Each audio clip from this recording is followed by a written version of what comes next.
melihat sebuah tayangan nih, seorang istri tega menganiaya suaminya, ya. Tapi itu baru balasan di dunia aja, masuk ke dalam penjara. Nauzubillah min Ya dalik karena ya. selingkuh tadi. Nah, itu dia. Yang selingkuh siapa? Istrinya apa lakinya tadi tuh? Itu katanya istrinya tadi. Oh. Nah, gitu. Nah, yang saya pernah dengar nih katanya pasangan yang selingkuh itu susah masuk ke dalam surga. Ustazah, itu benar atau enggak? Masya Allah, astagfirullahaladzim. Saya banyak istighfar. Ini perempuan-perempuan udah pada berani menganiaya laki-lakinya ya kan. Itu, Ustazah. Kita bahas. Pemirsa, jamaah, Alhamdulillahirrahmanirrahim. Jadi kalau kita ngeliat dalam Al-Quran, dalam hadis ya, yang namanya perselingkuhan adalah orang-orang yang sangat berkhianat atas ijab kabul dalam pernikahannya. Apakah pasangan selingkuh sulit mendapatkan surga? Ya pasti sulit dong. Karena apa? Pertama dia sudah melanggar surat Al-Ma'idah ayat 1. Nyatakan apa? Bismillahirrahmanirrahim. Ya ayyuhalladzina amanu aufu bil uqud.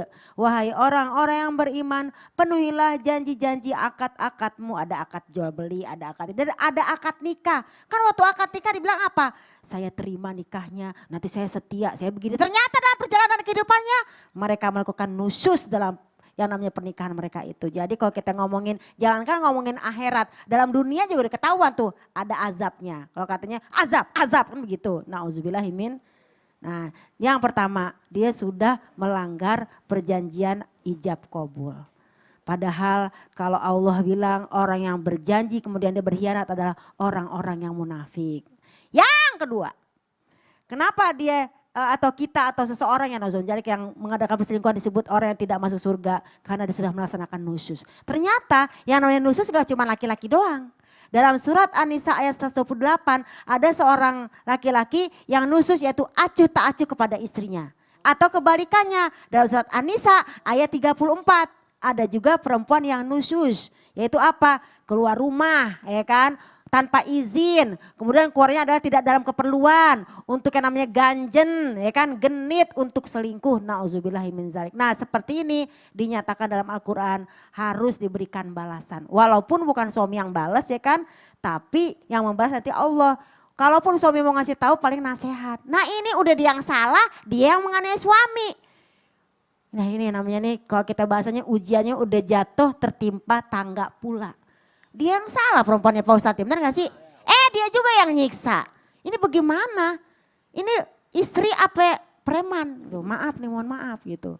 Dan yang ketiga, ketika mereka menikah tidak mengimani ibadah nikah.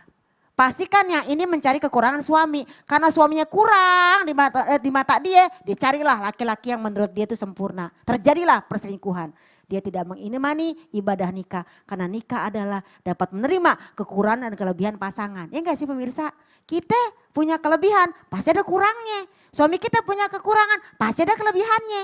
Ini nih yang kalau kita ngaji nih majlis salim nih emak-emak. Mudah-mudahan nih ya ibu yang mungkin menganiaya suaminya ini. Semoga diberikan hati untuk bertaubat kepada Allah. Ya kan, kasihan lakinya digetok-getok sama apa tadi tuh tabung gas. Ya Allah, udah bukan benjol lagi, udah nauzubillahi min dzalik ya. Udah selesai udah tuh ya. Nah, dalam surat An-Nisa ayat 19 di dalam situ di dalam ayat ini Allah telah berfirman, "Wa in karihtumuhunna", kalau kamu sudah benci, enggak suka sama salah satu akhlak yaitu daripada pasanganmu, maka asa ayaj'alallah khairan katsira. Allah berikan nanti mungkin di balik kekurangan ada kelebihannya. Ya buat suami yang udah dianiaya ya mudah-mudahan diberikan yang namanya apa sih ganjaran atau apa namanya? Pahala kesabaran oleh Allah Subhanahu wa taala. Buat si istri nih tolong dong mikir dulu udah kita yang salah kagak mau muhasabah. Kalau kita enggak salah kita begitu sih enggak apa-apa. Udah salah ngotot lagi. Marah saya jadinya. Astagfirullahaladzim, bulan puasa ya, astagfirullahaladzim. Jadi untuk pasangan-pasangan yang menikah, tolong niat nikahnya untuk apa Kinos? Untuk ibadah apa untuk menganiaya? Itu dia. Kalau kita ngomongin kekurangan-kekurangan bagaimana Asya binti Mazaim punya suami sebagai seorang Fir'aun, bisa dia sabar. Nah, kan dia ngomong, kan gue bukan Asia. Iya sih, tapi kan kita belajar di Al-Quran. Emang kita bukan Asia, kita bukan Aisyah, bukan Khadijah. Tapi belajarlah menjadi wanita soleh di akhir zaman ini. Masya Allah. Gitu, mohon maaf ya bukan ngajarin, Iya, saya juga iya. ibu rumah Jangan tangga yang emosi, banyak salah Ustazah, gitu. sabar. iya. Ibu rumah tangga masih banyak salah juga. Dan itu Nah, juga ini di- jatuhnya suami yang teraniaya. Suami Iya, yang iya, Kalau iya. Yunus teraniaya. masuk kategori apa? Saya suami takut istri.